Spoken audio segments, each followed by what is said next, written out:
What's going on, everyone? Welcome back to another episode of the Mental Corner podcast, the show where I bring on guests from all different backgrounds to talk all the things mental health. I'm your host, Harry Potvin, and today I have the pleasure of being joined by Jay Shifman. Jay is a speaker, storyteller, and the host of the Choose Your Struggle podcast. He has dedicated his life to making a difference in the mental health field as well as the substance misuse and recovery field. Now currently in long-term recovery of his own, Jay encourages difficult conversations and honest education for those going through similar struggles. Jay was such a blast to talk to, and I really want to thank him again for coming on and having this discussion with me. Now, before we get into the episode today, guys, you know the drill. If you're listening, please like, comment, share, subscribe, give 5 stars if you're on that podcast platform. Share with someone who might want to hear this episode. It's a really great one, and I can't wait for you to listen. I'll talk to y'all very soon. Have a great rest of your day. Peace.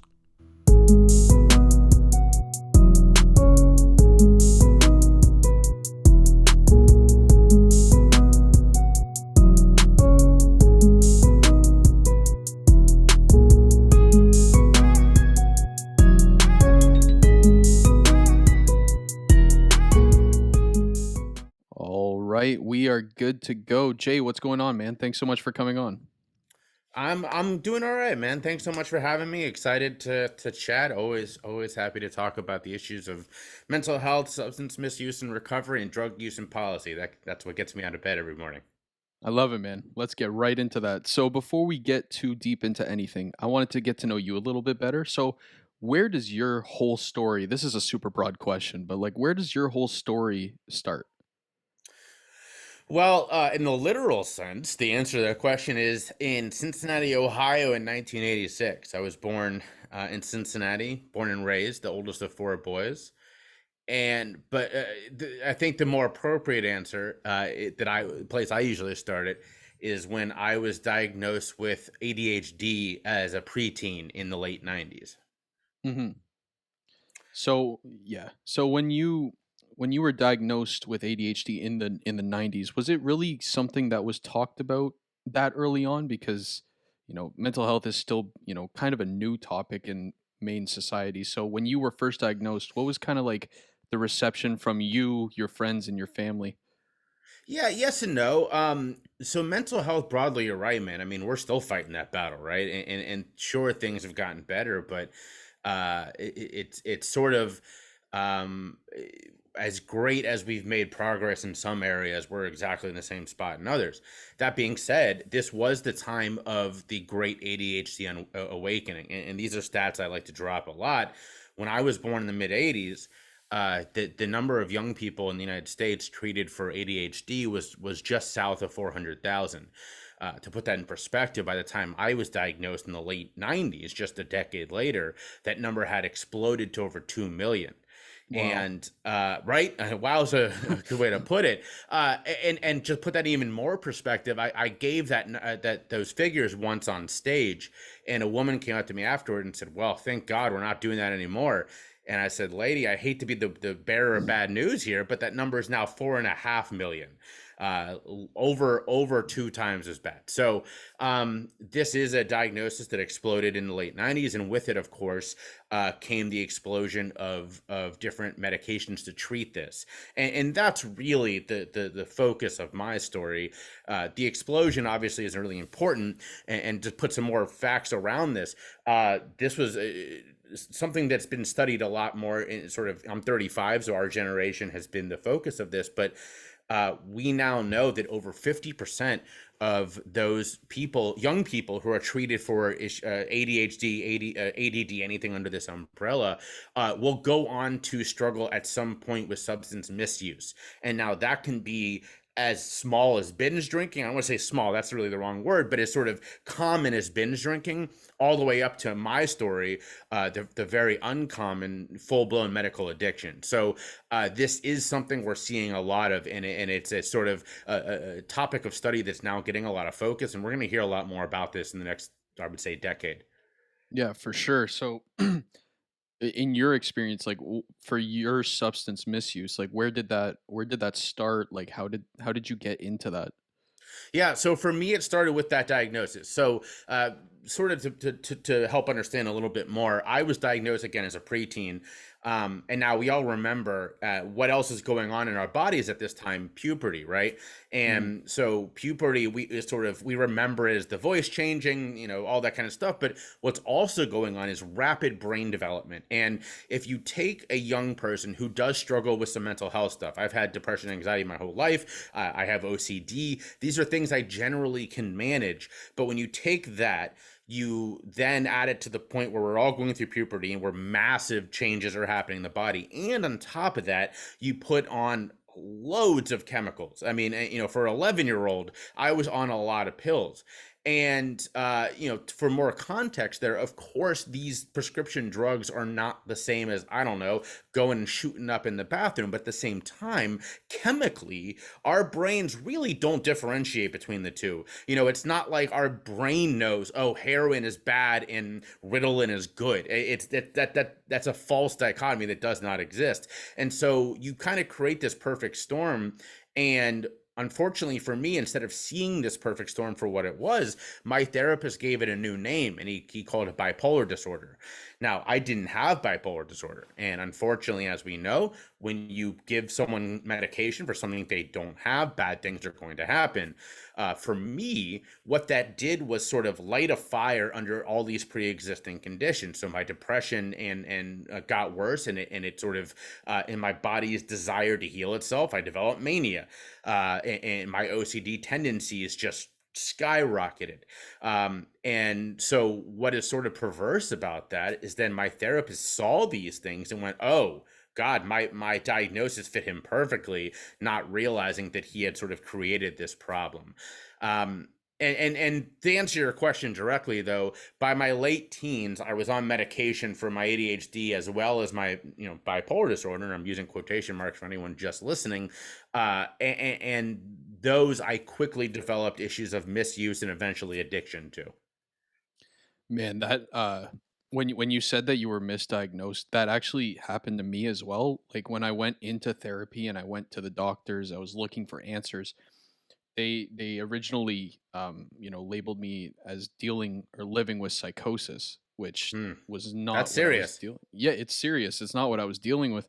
So I got put on medication that was for people experiencing psychosis, and the reaction my body had, like it I've never felt anything like that, and I hope I never feel anything like that again. It was just it felt, and I've mentioned this on the podcast before, it felt like my brain flatlined.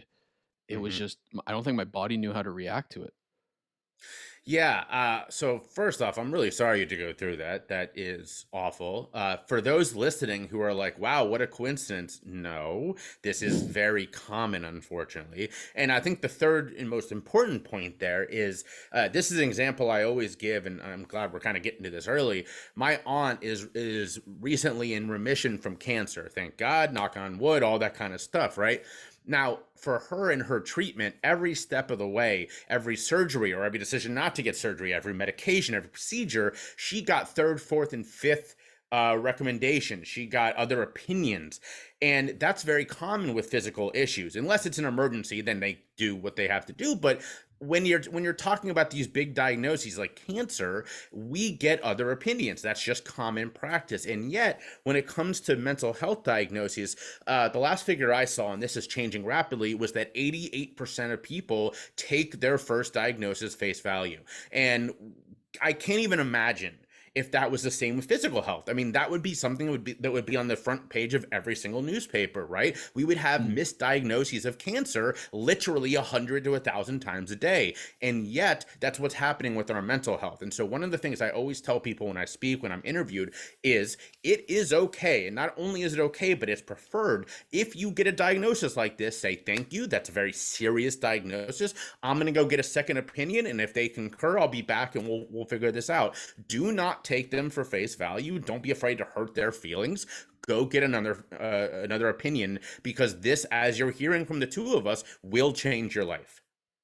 Yeah, man, and you nailed it. Like to use an example of physical references or getting opinions. My buddy, he needed hip surgery, and the one doctor's like, you absolutely need it. You need hip surgery. And he was like, okay, maybe I'm going to get it. And he scheduled it in. And then he went to get a second opinion. And they were like, you absolutely do not need hip surgery. Cancel it right now. So, like, going back to when I was diagnosed with stuff, like, I wish I had gotten that second opinion I took, because, you go to a therapist, you go to a doctor, you put them on such a pedestal that, like, Yeah. oh, they know everything. Like, they're Right. qualified for this. So being an unqualified person who's just dealing with it, I should listen to this one person. Like, people don't make mistakes. Right. Yeah, 100%. And it's added to that is this really broken medical system that we exist in, how difficult it is for people to even find a therapist or a doctor in the first place. And this fear that, okay, well, maybe I don't want to wait another 3 months. And I get that. I 100% get that. And there's no good answer here other than continuing to push our leaders to create a better health system. Unfortunately, this is the one we're living in. And so in the meantime, we all have to be advocates for our own health. And that means getting other opinions. That means doing all the research in addition to hearing out the doctors, right? We're in this moment right now where people are sort of rightfully so bashing anyone who claims they've done the research about, a lot of these big issues we're living with. And I get that, right? Because we don't want, we don't want a Dr. Fauci put on the same platform as Joe from accounting who spent some time on a Facebook rabbit hole. I get that. At the same time, if you are facing a major decision of your own health, to your point, which I appreciate, you cannot put the doctor on such a high pedestal that you are afraid to challenge them at all, because that is how these stories happen. We have to be our own advocates. We have to be sitting there, yes, the doctor is the expert, but you're the expert about you. And if something doesn't feel right, it probably means it's not. Yeah, for sure, man. It's interesting that and you hear this all the time. The brain is such an important, like, part of our everyday life, and yet we neglect it so heavily. Yeah. Yeah. It's strange that there's not more articles about what you're talking about, or there's no more conversation about, how people take it face value, and there's not more advocacy around do your own research, listen to them, but also get both. Well, so it's interesting. I understand why people are scared to speak out. I technically in the medical system still have a diagnosis of bipolar disorder on my record. If I go to a doctor, it's one of the first things they see is that I've been diagnosed with this. And I have to tell them this story, the short version, obviously. And I also have to tell them the truth now, which is that I do not take prescription pills. I'm in recovery. I'm not sober. But at the same time, I am not willing to take pills after what happened to me. And we can get back to my story in a minute. But that leads to, again, going back to what I was saying, for a forced situation where I have to be my advocate a lot. Really great example. I just had LASIK surgery last week, completely elective. And I'm sitting in the chair about to go back, and the nurse walks over and hands me a little vial with a Xanax in it. And I had told them 4, 5, 6 times at this point, I'm in recovery. I don't take pills. She hands it to me, and I said, I don't do this. And she went, oh, really? I didn't see that in your file. And it was like, lady, I've told literally every person in this office. The person on the phones in the front knows that I'm in recovery. I don't take this. And there's this sort of unfortunate situation that we live in where, we see it on the commercials. We put the patient first. That's a crock of BS that anybody who's ever encountered a doctor knows from the minute they walk into that office. You are the least important person in this equation, but it forces us to be the advocate, and you have to speak up. Yeah, for sure. And like you nailed it in the head, where like sometimes it's terrifying to speak up, even not just like get out of the medical world for a second, just in everyday life.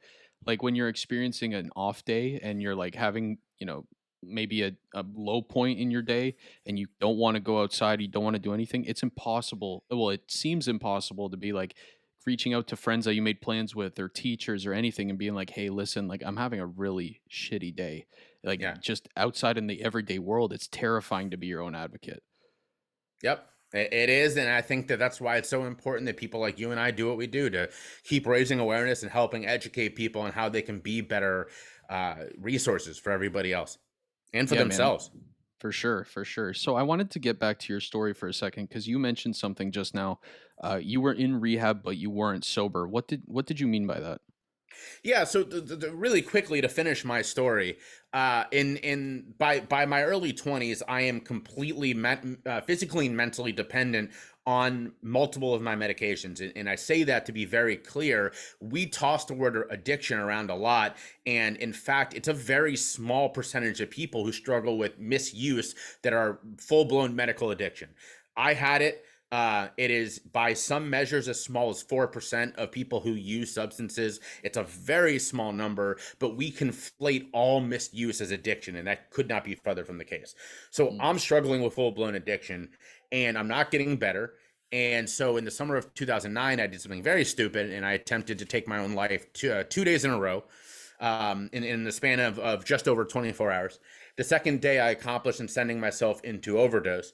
And I spent the next 6 months, first in a lockdown unit, and then 3 months. It was 6 weeks in a lockdown. Excuse me, 3 weeks in a lockdown unit, 3 months in a long-term care facility. Total of just over 6 months. And it was there that I started to get to know people who had bipolar disorder and people who were struggling with addiction. And I said, wait a minute, that doesn't look like me, but that one I recognize. And so I wish I could say that the facility was supportive. They were not. I checked myself out, went through what's called step down detox, which is the opposite of cold turkey, and the much safer version of cold turkey. And in spring of 2010, I had nothing in my system for the first time in over a decade. So that's when I entered recovery. But as you just heard from my story, I never had an issue with alcohol. And I say thank God and knock on wood, because I'm from Cincinnati, Ohio, where whiskey flows like water. So I'm very thankful that I can still have a drink safely. I'm a big proponent of cannabis. I've got my medical card here in Pennsylvania. And so these are things that I slowly incorporated back into my lifestyle. Now, this is really important, a very important distinction to make. As I said before, I'm not sober. I am in recovery. Clearly, I'm standing here talking to you. I could show you pictures of me over a decade ago, and you'd be like, wow, I'm surprised that's the same person. I am not actively suicidal. You hear all this, you go, okay, clearly that guy is in recovery or in a better place than he was a decade ago. However, we as a society have allowed the term recovery to basically be synonymous with sober, and there is a growing movement, of which I consider myself a part of, to redefine that to mean just what it means. You are in a better place than you were. You are healthier. You are in recovery from your period of struggle. But that can mean using more safely. I mean, there are a lot of people I know who used to struggle with certain substances. They still use them. They're just being safe about it. It's not having the impact on their life. To me, that's in recovery. It is. I understand for people who are sober. I have many friends. I was at a sober wedding over the weekend, and I love them for who they are. The people that I struggle with are the ones who say to me, "Oh, you're not in recovery because you're not sober." And I tell them, "Look, man, I know where you've been. I've been there too. But if you're telling me that you and I are not the same because I am safely able to have a drink, I just don't know what the hell you're talking about." So this is a growing discussion. It's been going on for over a decade now, but I think it's finally, we have broken into sort of the common community where people are hearing both sides of this. And you have some incredible people, advocates on the national level, who are leading this charge, some of whom are sober and are just not willing to let the community be defined so smallly anymore. So that is where I'm coming from. I think using that as like the definition of recovery is a lot less intimidating for people who are going into recovery as well, because the whole idea of recovery now is that you have to go well, you have to ease into a Yes. cold turkey situation. And I think some people just aren't ready. Like they've held on to this substance for so long as like a comfort or an escape, that like the idea of just going cold turkey is terrifying. So I love that substance misuse and then recovery terms, because it just makes things less scary for people who are going through it. 100%. And I think one of the greatest examples is a guy that I'm a big fan of, a big admirer of. I actually just had him on my podcast. The episode will drop next week, but his name is David Pozis, incredible author. He is a former, a longtime heroin user. He is on buprenorphine, which is one of the recovery drugs, and he'll be on it for a long time. He's very open about this. And there are people again, we're talking about a very sort of extreme wing of the recovery community who would say that he's not in recovery because he's on this medication. And here is a guy who, again, was an active user, was in bad health. He now is a happy family man with a life, and he's a successful author. How are you able to look at that and say, oh no, but he's not in recovery? That's ridiculous. He's clearly in recovery, but he's using a medication that some people consider to be trading out one drug for another, which is a bunch of BS. So I agree with you. It's much more welcoming. There's less dogmatic views. You don't have to embrace religion. I'm not a religious guy. I went to AA and I kind of looked around and went, what the hell am I doing here? My struggle wasn't alcohol, and I'm not religious. And so it was a very awkward fit. And if I had been forced to embrace this idea that I had a problem and that it was my fault, I am not saying I am blameless, obviously, but at the same time, you've heard my story now. A therapist almost killed me. How is this my fault? I was a child, and so to be forced to make that announcement, to be forced to embrace this label that I am the problem, would have sent me running if I had stayed in AA. So I agree with you. I think it's much more welcoming, and you're seeing a lot of places start to change some of the ways they think about recovery. Yeah, for sure, man. So, after everything you've gone through, when you were young, you were prescribed all these pills and you went into recovery and all of that. What is your personal opinion on like antidepressant use as it stands today?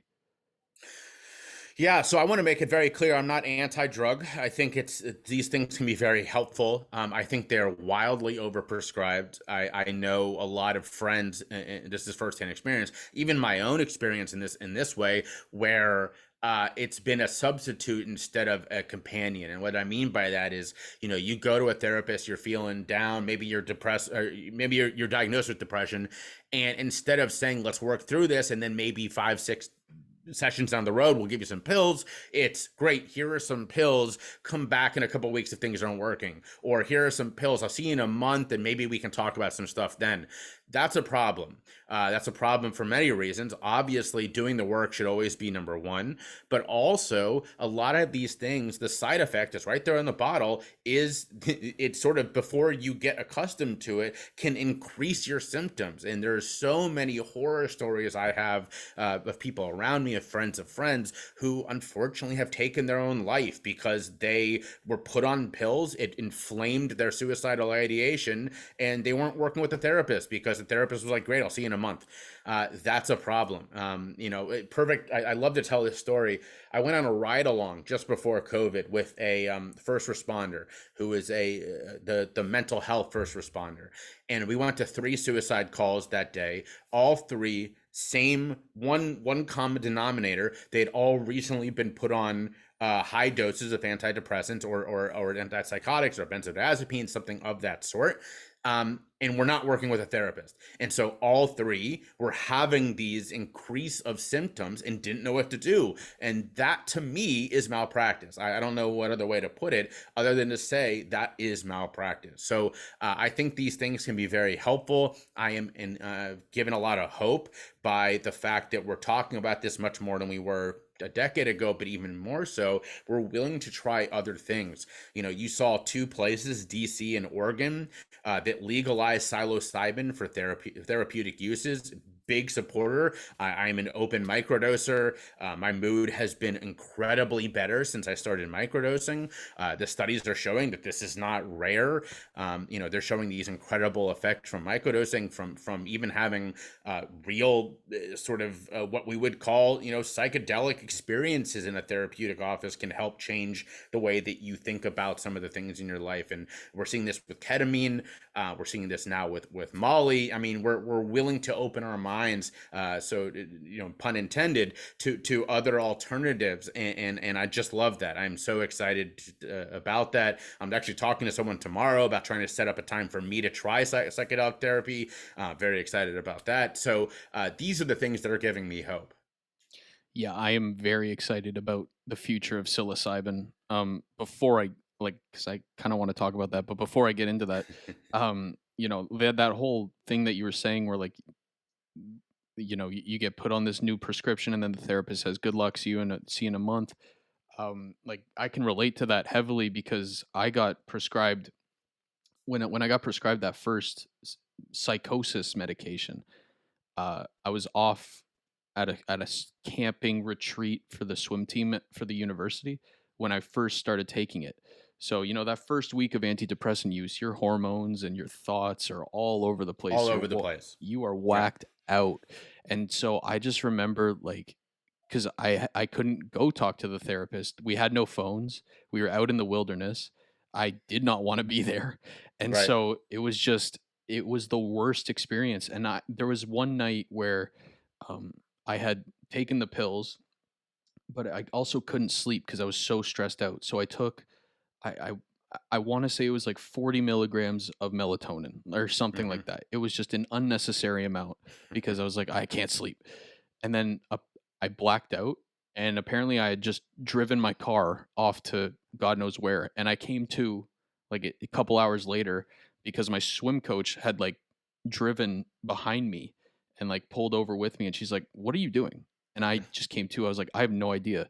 So it's terrifying, like the whole idea of saying, "All right, see you in a month. Let's see how it goes." People don't have a month. Like, what if Yeah. I had, driven off the hill? Like Yeah. this happens too often. Yep, and especially because so to sort of co-sign your story, these medications, I mean, they're literally impacting your brain, and a lot of times they can have these sorts of side effects. And again, to use the term malpractice, if you know that you're prescribing it and you're saying, "I'll see you in a month," fingers crossed. I don't know what else to call that. I would call that malpractice. If a doctor was like, "Great, we're going to give you stitches. You may need surgery." We'll see. We'll see what happens. Good luck. We would call that malpractice, and yet that's what's being done every single day in the therapeutic community. Yeah, for sure. It's one of those things like you hear it all the time where it's like you should treat your mental just the same as your physical, and yet there's still a bunch of hypocrisy going on. Yep. Yep. So, so I don't know if you've read the book Lost Connections by Joanne Hari. Johan Hari, you love him. Yeah, big Yeah. fan.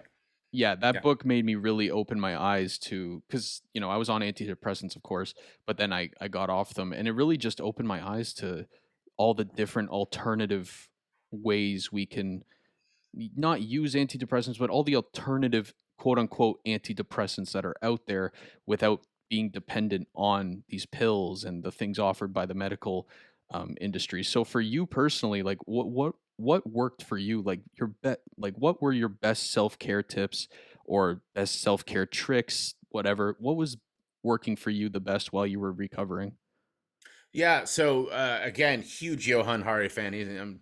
His book, "Chasing the Scream," is I'm looking at it right now. It's one of my. I literally tell everybody to read this book, and he says something a lot whenever he's interviewed in all of his books that the opposite of addiction is not sobriety. The opposite of addiction is connection, and that to me is such an important point. For me, at least, rebuilding my life was the best way to keep me moving in a healthy direction because I was excited again about sort of being alive. I went back to school. I got into my first adult relationship, like all these things within a couple of years after I entered recovery.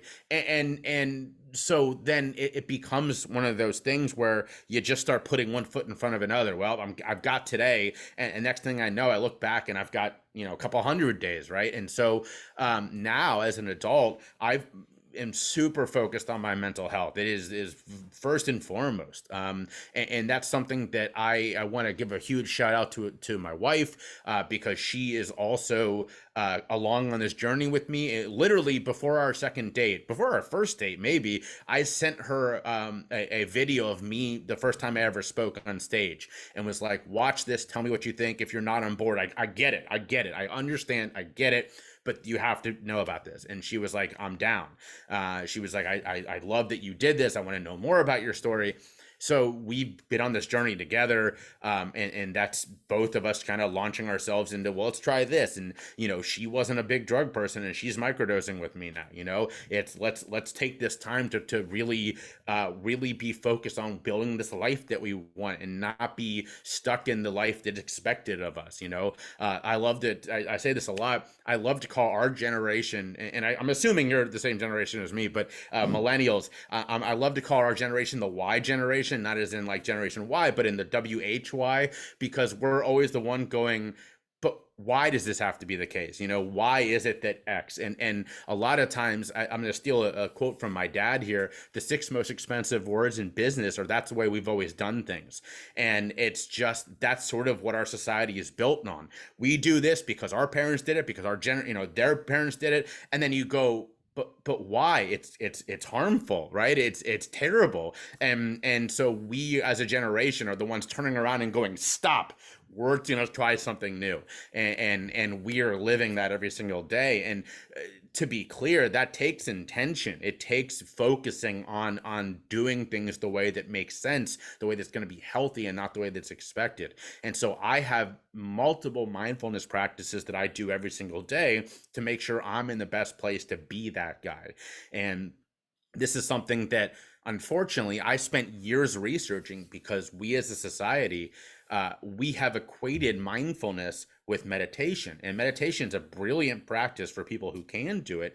But as many as 80% of people cannot meditate, or they fall into the camp, which is what I am into, that you can, but you don't get a big benefit out of it the way that some people really do. And so I spent literally 2 years doing my own research, meeting with therapists, meeting with thought leaders, meeting with mindfulness gurus, and saying, give me your tips for how to do this better. And I got so many great ideas that I put up a course on a platform called Listenable, called Mindfulness Beyond Meditation. I now teach this to groups. I meet with them. I'll meet with people one-on-one and say, let's talk about how you can add mindfulness to your lives in a way that might not include meditation. And some of these work for me, other ones don't. But the problem, I think, with a lot of people who lead this sort of thing is they go, let me tell you what works for me, which might be great. I mean, I think a couple of the things I do every day are incredible, but I also recognize the same thing with meditation. If I force you to do this one that's working for me, you may go, well, this doesn't work. Why should I do this? So instead, I have a list of about 20 different things that I can bring into a conversation, and I'm going to say, let's figure out which of these is going to work for you. And if it doesn't work, great, move on. Let's find a new one. The whole point here is adding mindfulness to your day, not adding my practices to your day. Yeah, and that's important too, because if you want to take that topic and bring it back to the therapy world, the medical world, sometimes antidepressants work for people, but when they don't work for you, you're led to believe that they work for everyone. So when they Right. don't, you're like, what the fuck is wrong with me? Yeah, so actually, it's so cool you said that. So again, quoting David Poses, big fan, he educated me on this just the other day. Do you know what percentage of people are antidepressant resistant? No, I don't. 49%. Wow, that is way And higher yet, than to I your thought. point, we're led to believe that this is like, oh, you're the problem. You're the one person. No, you are literally almost the majority of people that this doesn't work for. Man, I don't know what I was thinking, like 20 at most. I was like, that might be a high guess. 49? I thought so too. And David Poses was like, no, because his whole point was he he wanted antidepressants. It didn't work for him. What did? Heroin. And yet, we have this huge problem, and it's not heroin's fault. Heroin is very similar to a lot of the drugs that are illegal. It's the sister drug. It's the same way that we have this giant problem with meth.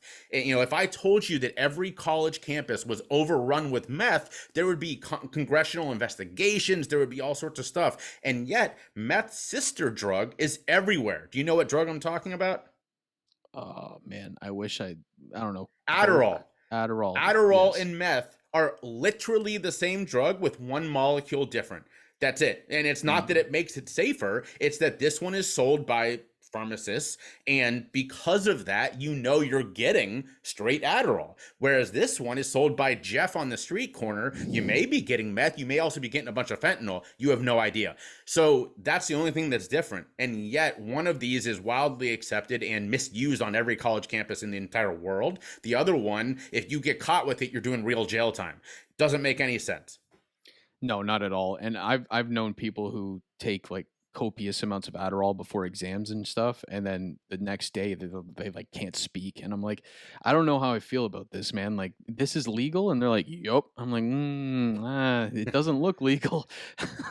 Well, so the thing is that it exists in a gray area because the drug itself is wildly legal and it's wildly profitable for the people who own it. At the same time, we all know, I mean, this was going on when I was in school a decade ago and almost 2 decades ago when I first started college. You know, one person in a circle had the prescription and everybody used it. If you, again, you replace the word Adderall with meth, that person's a drug dealer. And yet when it's someone who has an Adderall prescription, oh, they're just helping their friends get through a test. So again, it's not about the drug itself. It's about how we think about the drugs. Yeah, the conversation around it. On that note, you've talked about psilocybin use. What got you into that? Because again, there's a big dark cloud around using mushrooms and the idea of getting shroomed up. There's like this weird kind of like I've done shrooms before, but when I say it, people kind of shift uncomfortably. So, what got you into microdosing? Well, I'm lucky, unlike you, my friend, that I'm in a circle where most people are I think it's very cool and are very supportive. I started using shrooms for the first time when I was in college, again, 15, 16 years ago. When I was at my worst in 2008 and 2009, I was doing shrooms multiple times a week because I was in such a bad place that just getting out of my reality for, 5, 6, 7 hours was my goal. And so, people were like, you're abusing shrooms. I'm like, nah, I'm using them for what they're supposed to be for. I'm getting out of my life for a little while. Now, as an adult, that's not the case. I don't trip anymore. That's not really my thing. For people who do, go for it. I miss it. If I was in the right environment, I think I would still do it. For those listening, by the right environment, I mean set and setting. And what we mean by that is the right mindset set and the right setting, being in the right place, right? If I went and took a trip out into the desert for Burning Man, sure, I would do shrooms. But, here in my little neighborhood of Philadelphia, not the best place. So what I use it for now is microdosing, and I got into that early this year. I was doing all this reading about, how it is. Studies are showing how incredible this can be, even at small numbers. Just to cite one study real quick, there was this just came out, I think probably in June, maybe. They found they had 2 groups, one that was on antidepressants and the other one that got one high dose of mushrooms.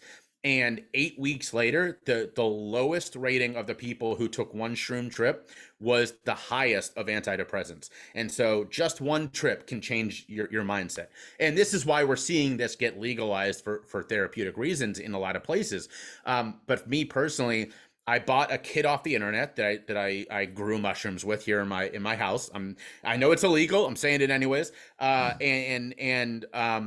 grew this with my wife's help. We kind of treated it as like a little hobby for a little while. And it produced so many mushrooms. I had to give some away. I had friends who were like, "Can we have some?" I'm like, "Yeah, I'm not going to sell it to you, but I will happily give it to you." So we saved enough to microdose. And the regimen I follow is the one that is sort of recommended for microdosing, which is 1 day on, 2 days off. When I first started, I was doing it 1 day on, 5 days off, because I wanted to make sure that I wasn't ramping up too quickly. And one of my mindfulness practices is I rate my day every day. At the end of the day, on a scale of 1 to 5, I do 30 seconds to a minute of just daily review, and then I give my day a rating. And I do this because as a guy who struggles with depression, when we get into those holes, depression will tell us it's always been this way. You should just give up, all that kind of BS. But if I can look back at my ratings, I can go, oh no, it's only been like this for 2 days. I'm going to be fine. So I've been using this now, obviously, to look back at since I started microdosing, and my average day has literally moved up an entire point. I used to be probably about a 3 or so, right in the middle, not bad, not good. I'm now averaging over a 4 since I started microdosing. It's just that incredible. And And the reason is, microdosing can help you in a lot of different ways. For me personally, I've never gotten the creative boost that some people get from microdosing. We hear those stories of the guys in the boardrooms on Wall Street who are microdosing so they can think of new crazy ways to, whatever. For me, it acts as a shield. And so sort of regular old negative things, which may before, really burrow in and just ruin a day, now will bounce off. Yeah, this was annoying. In that moment, I was really annoyed, and then I move on. Whereas before, it was like, that was really annoying, and 8 hours later, I'm still annoyed. And that just doesn't happen anymore. I don't know why. That's not my thing. I'm sure someone listening could probably tell you why. But for me personally, I just know it works. Man, yeah, no, I'm very, I already mentioned it in this episode. I'm very excited to see where it goes because it's getting widely, I can't speak. It's getting widely accepted, and like used as an alternative, a more healthy alternative, I guess, more natural almost than like the antidepressants that we're seeing be heavily prescribed. Yeah, and I think also it's really helpful to sort of lay out for people for whom this might be completely foreign. This isn't the crazy stereotypes you've seen on TV. That's not what we're talking about. To make it very clear, to get psychosomatic or visual effects from using psilocybin, the average person has to use between 1.5 and 3 grams. If you're on the low side, like me, you start getting that at about 1.5. I have a baby tolerance. I don't know why. It just is the case. Other people can take upwards of 3, and then they'll start having these. That's to trip. That's to have the whoa, out of your mind experience. What I'm talking about is between zero point 0.1 and 0.3 grams. For me, it's 0.1. My wife takes roughly the same. And for other people, a microdose for them is 0.3. But again, that's such a small amount that if you do it right, you don't feel anything and nothing. You don't even know that you're on it. If you do a little bit too much, you go, oh, interesting. I feel a little funny for a moment. That's it. So we're not talking about out in the street naked, I am the Lizard King or anything that ridiculous like that. You wouldn't even know you were on it if somebody gave you this amount, or maybe you just kind of feel happy. And these things are not addictive. But they won't leave a hole in your mind the way we used to be told. Drug war rhetoric. There is very little downside to taking small amounts of psilocybin, other than the fact that it's illegal. And if you get caught with it, you could be in a lot of trouble. That's pretty much the only downside.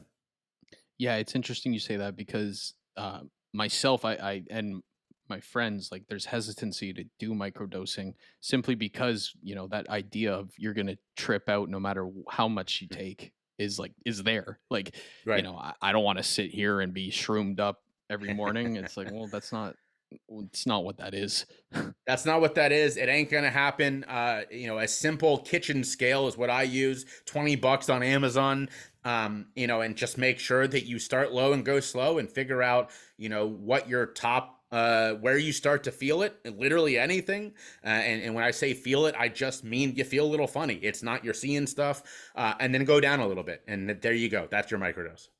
Amazing, man. So let's say someone's listening who's trying to not get help but trying to get better in terms of like with dealing with depression, anxiety, what have you, or just overall outlook on life, but they don't want to use psilocybin or microdosing or anything like that. uh, how do they start? Like, how do they initially push their ego to the side and become vulnerable and empathetic with themselves? So I would say this is sort of a two-step answer to that question. Number one is to do the work yourself. And there's a couple of tools that I recommend. One of my mindfulness practices is specifically for this. And I do it. I used to do it every day, and now I do it every couple of days. But it's a great way of uncovering what's really going on in your mind. We have uh, millions of little ideas and thoughts that pop into our mind every single day, 99.9% of which we don't even recognize. They might even get into our subconscious. They might just pass through our head. The problem is, if you're not doing the work, I kind of described the mind as a garden, and what's going on below the surface of the dirt is your subconscious. If you're not doing the work to get your hands dirty, you have no idea what's going on down there, and there might be a lot of weeds. So the technique that I use and that I recommend is called a daily check-in. You sit down with a pen and paper or a notebook or the notepad on your phone, which is what I use, and you write the words "I feel." and then you complete the sentence. And you keep doing this until you can no longer do so. Early on, that's going to be, I feel angry, I feel annoyed, whatever the case is. But then once you start doing this more often, you get down there a lot quicker, and what comes up may start to surprise you. I feel annoyed that this person said this 3 weeks ago, and it's like, oh my God, I didn't realize I was still carrying that around. Some of that stuff you can figure out yourself. Well, if you feel annoyed they said that, go tell them, figure out why that hurt you so much, right? These are things you can do, but other things that come up may scare you a little bit, and that's where you take it to a professional. So if you have access to a mental health counselor, if you're at a school, they provide it for you. If not, maybe you're in the real world and it's really hard, but you do have resources to find a therapist. Go to Psychology Today, type in your insurance, and they'll try to find one for you. The other recommendation I have is a really great service called Peer Collective. It's specifically for people who are not working with a therapist. They want someone to listen, they want someone to bounce ideas off of, but they don't have access to a therapist, or maybe they're seeing a therapist and it's not going very well. What these people are is they're people who have been tested, and they are very high in empathy. They're then trained on how to be a peer counselor. And what's amazing about this service is that it's like $20 for half an hour, like $30 for an hour. So it's much more affordable. Go to peercollective.com. The founder is a guy I interviewed on my show, and I tried it out. I was so blown away by this idea.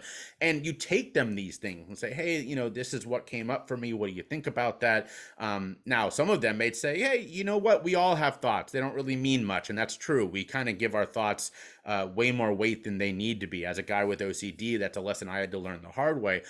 They may also say, man, that's a heavy experience. I'm so sorry you had to go through that trauma. Maybe you should try this type of therapy or that type of therapy, or working with this therapist. So, that's a great place to start. It's sort of a toe in the door. It's not going straight to a therapist. It's going to more of a friend who wants to listen and be there, and they can give you some ideas.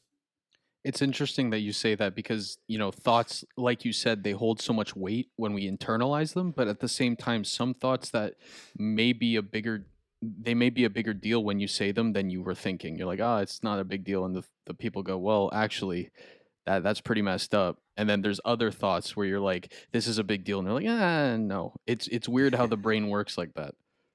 Yeah, it definitely goes both ways. We can't control our thoughts. We just can't. That's not how this works. I could be sitting here talking to you right now, and popping into my head is going, I wonder what's for dinner. I didn't want to be thinking about that. I want to be focused on you. My brain decided to think about what's for dinner. You're right. If you say that out loud to someone, sometimes those things can be elevated. Oh my God, I can't believe you're thinking about what's for dinner. Nobody thinks, whatever. But also, with talking to the right person, they'll go, our thoughts don't really, our thoughts don't command our actions. Making decisions based on our thoughts commands our actions. And so me personally, again, as a guy with OCD, I had to learn the hard way that, these compulsions I do based on these obsessions, the way you stop that is not by focusing on the compulsions as they do in every TV show. Oh, he's washing his hands all the time. Forget that. What's important is the obsessions that are motivating those compulsions. And so if you can think about, okay, why am I obsessed with these thoughts? What is going on with these thoughts? You can start to realize I'm not controlling that. I know that holds no weight. I can be better at ignoring some of these obsessions. So again, that's sort of an extreme example, but we all need to work on that at times to recognize which of our thoughts actually matter and which are just, that little bit of hot air passing us throughout the day. Yeah, for sure. And that takes so much freaking self work. It's so much easier said than done. Like I still experience it where like I'll get a passing thought and it ruins my day. And then I look back the next day. I'm like, why did that bother me so much? 100%. It's yeah. So to kind of cap off this episode, I wanted to give the listeners a little nugget, because on your website you actually have an old story posted, and it's one that I've heard before, and I don't know if I've mentioned it on the show, but I really want listeners to hear it. It's about the guy stuck in the hole and he's asking doctors. So Yeah. what is that story, and like how does it illustrate your passion in life? So I will say, yes, I love this story. I've heard it multiple times too. My favorite iteration of this story is on the show The West Wing. And for anyone who watches the show and may know what I'm talking about, it's the story that Leo says to Josh. Basically, the short version of this is a guy falls in a hole, and a doctor walks past and says, "Hey doc, I'm stuck in a hole. Can you help me out?" And the doctor throws down a prescription and says, "Take 2 and call me in the morning." Then a religious leader walks past and he goes, "Hey, I'm stuck in this hole." And he goes, "Hey, read chapter whatever and call me in the morning. We'll talk about it." And then a friend walks past and he says, "Hey buddy, I'm stuck in a hole." And the friend jumps down with him and he says, "Hey man, what did you do that for? Now we're both stuck down here." And the friend says, "Yeah, but I've been down here before and I know the way out." That's sort of the reason why I and a lot of people do this work, is that, I quite honestly, there's nothing special about me. I've done the research. I've got, lived and learned experience. And the most important part of that is the lived experience, because as incredible as all of these thought leaders are who have 30 years of research into this, they don't know what it's like to be waking up at 7 a.m. going through withdrawal. They don't know what it's like to spend multiple days not able to get off the couch. I've been there. And so I always say this whenever I am interviewed, that what that means is if you need somebody to talk to, I will be there. I have a code word that I give people, because sometimes just saying, "Hey, I need help," is more than we can do. And so what I always tell them is, if you are hearing this and you truly think you have no one in your life you can talk to, reach out to me either through my website, jshifman.com, social media. I actually had someone who reached out to me over TikTok once. Wouldn't recommend it. I always forget that I have a TikTok. I don't check those messages, but if that's the only way you feel comfortable, fine, reach out to me on TikTok. But tell me, "Hey, I heard you with Harry and I've got some questions." All you have to say, "Oh, I had a question. Would you got a second?" All you have to say, "I know the code." I'll say, "Great. When do you want to set up a time to talk? You want to talk right now?" I will be there. And the reason guys like me do that is that we have a saying, and that's that we'd rather spend 2 hours listening to you today than 2 hours at your funeral tomorrow. So please reach out. I will be there, and we can chat about whatever you need. I love it, brother. I'll put all your social media and your website in the description down below. So if you're listening and you want to reach out to Jay, it's all down there. Jay, thank you so much for coming on, man. This has been an absolute pleasure. Harry, I appreciate it, man. Thank you for doing what you're doing. We need to keep getting these messages out there. And honestly, it just starts with talking about it. So keep up the great work. Absolutely, man. And to all my listeners, I will see you guys next time.